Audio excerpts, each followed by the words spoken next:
हर तस्वीर में काली माता की जीभ क्यों होती है बाहर? जाने क्या है इसके पीछे की कहानी। हिंदू धर्म के अनुसार देवी काली को बुराई पर अच्छाई की जीत के लिए जाना जाता है। उन्हें भयंकर और शक्तिशाली देवी के रूप में पूजा जाता है। काली भगवान शिव की पत्नी मां पार्वती का अवतार हैं। उनका निवास शमशान घाट है और उनके हथियार है कृपाण और त्रिशूल। इन दिनों मां काली विशेष चर्चा में हैं। बात गुप्त नवरात्र से जुड़ी हुई नहीं है, पर बहुत सारे लोग मां काली की चर्चा कर रही हैं। हाल ही में Tamil documentary film maker Leena Manimekalai ने अपनी फिल्म का एक पोस्टर जारी किया था, जिसमें उन्होंने देवी काली का एक विवादित पोस्टर जारी किया है। इस पोस्टर के जारी होते ही हंगामा मच गया। लोग इसे हिंदू आस्था पर प्रहार की तरह ले रहे हैं। देवी काली वह मां दुर्गा का एक भयानक रूप है। वह ब्रह्मांड की दिव्य स्त्री ऊर्जा का प्रतीक मानी जाती है। मां काली बुराई का विनाश करती हैं और शक्तिशाली मानी जाती हैं। वह नश्वर हैं और राक्षसों और देवताओं द्वारा समान रूप से पूजनीय है, जो उनके क्रोध का सामना करने से डरते हैं। इन विवादों से हटकर आइए जानते हैं कौन है देवी काली और उनकी जीभ बाहर रहने के पीछे का रहस्य क्या है। काली मां का स्वरूप।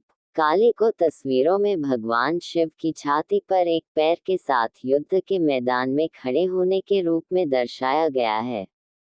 उनकी जीभ भगवान शिव की छाती पर पैर रखने के लिए अचरज में पड़ गई।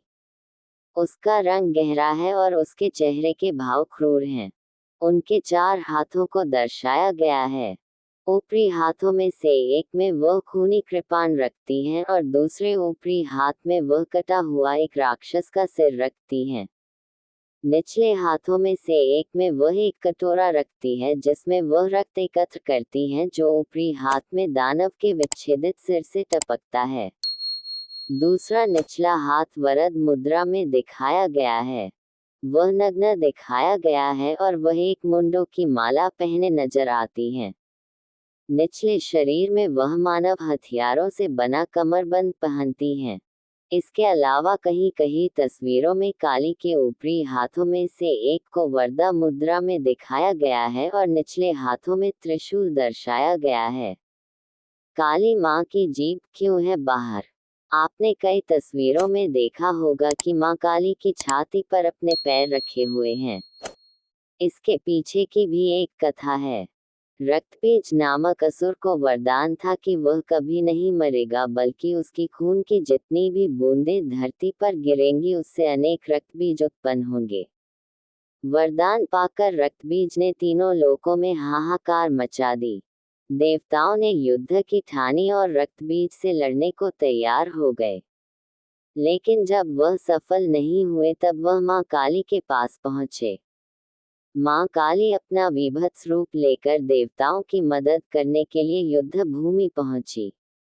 युद्ध के दौरान उन्होंने रक्तबीज की एक भी बूंद जमीन पर नहीं गिरने दी, बल्कि अपनी जीभ को बाहर करके उसका पूरा रक्त पी लिया।